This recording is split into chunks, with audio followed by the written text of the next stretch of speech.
Hey guys, welcome back to the channel. And yeah, I actually did two Iron Man movies during the same period. But I actually watched Iron Man a few days ago. I just didn't get around enough time to actually do the review. It's like 1 week ago, and then this Saturday I watched Iron Man 2. It isn't my favorite in the MCU, but I've got a little bit more respect for it now, having rewatched it again. It's been a while. 2010 it came out from the MCU. It is the sequel to Iron Man, excuse me, and it's the third film in the Marvel Cinematic Universe. That was the Hulk that came in between. I've actually never watched that, so I'm looking forward to actually watching that movie soon. Again, directed by Jon Favreau. You've got Robert Downey Jr. returning as Tony Stark and Iron Man. Gwyneth Paltrow, Don Cheadle this time coming in as Rhodey, Scarlett Johansson, Sam Rockwell, who's always good for a lot of laughs. He plays the sleazy billionaire actor. I mean, billionaire, businessman to a T. Mickey Rourke plays the main villain, and it's a big letdown for me.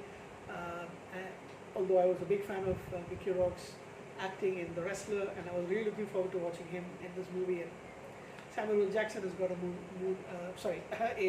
role in a bigger role as Nick Fury in this movie. So this one was set 6 months after the events of Iron Man. Tony Stark was called into the United States government, and he's got a what do you call it?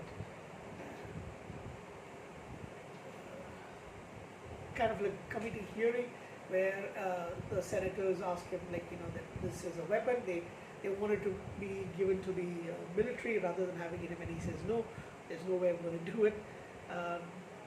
So he's become this movie star, and all. I mean, not movie star, media superstar, and he decides to let Pepper Potts become the new CEO of Stark Enterprises, and he wants to just save the world, do a lot of things.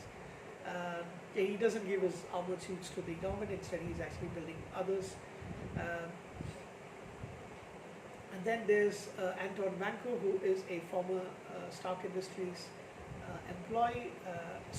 Anton Vanko was a former Stark Industries employee, reporting to Tony Stark's dad, and Richard Stark. Yeah. And then Anton Vanko has some ideas that Tony Stark's dad kind of rejected. He died an old, impoverished man, and his son Ivan Vanko is out for revenge, and so he becomes this kind of he builds his own kind of reactor and tries to kill, attack. Calls himself Whiplash with these two whips with that electricity thing coming by. And unfortunately, the villain role isn't that great. I love most of the other things in the movie, but to be honest, I didn't like the villain part at all. You get introduced to Natasha Romanoff in this movie, who initially pretends to be an employee of Stark Enterprises, but then she is actually S.H.I.E.L.D. and working with Fury, and he's placed her in that role particularly. So, yeah. Of course, there's a big fight between Stark, who gets drunk while wearing the Iron Man suit for his. He thinks he's going to die because the Ark is basically poisoning him. So he gets drunk and he makes a clown out of himself. And Rhodey comes in and he puts on the suit that the other prototype armor, which later becomes known as War Machine. They have a big fight, and then he leaves. He gives the suit to the military, but yeah. So yeah, and then we got Hammer from Hammer Industries. Justin Hammer plays, who's another rival weapons manufacturer, and he wants to gain the secrets of Stark Enterprises, so that he's impressed by Ivan, so he gets him to work for him, but Ivan has got his own agenda. So there's a big fight with a lot of these robots. Rhodey and Iron Man are victorious, and they managed him. Iron Man managed to rescue Pepper, who is in danger, and Vanco commits suicide by blowing up his suit and the drones towards the end in a way to actually try and kill Tony Stark, but it is not successful. So yeah, that's basically Iron Man 2. I don't want to talk too much about the storyline because it's been there for a very long time. So, like I said, I'm thinking, having rewatched it once again and trying to look back at my reviews of this, what I thought about this movie. My disappointment is mainly with the villain, and I think that was actually not done that great.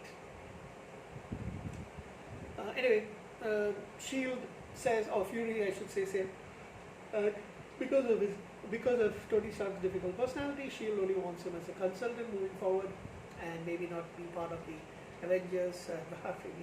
We know how that turned out.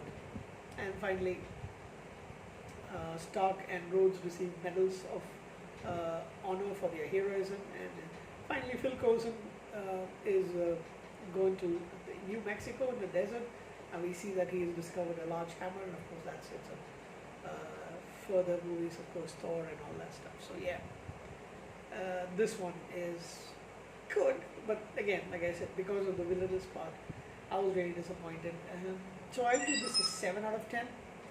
Your villain isn't good, the superhero movie tends to suffer quite a bit, because I don't think anything else was bad in this film, to be honest. And bringing in Natasha Romanoff was excellent.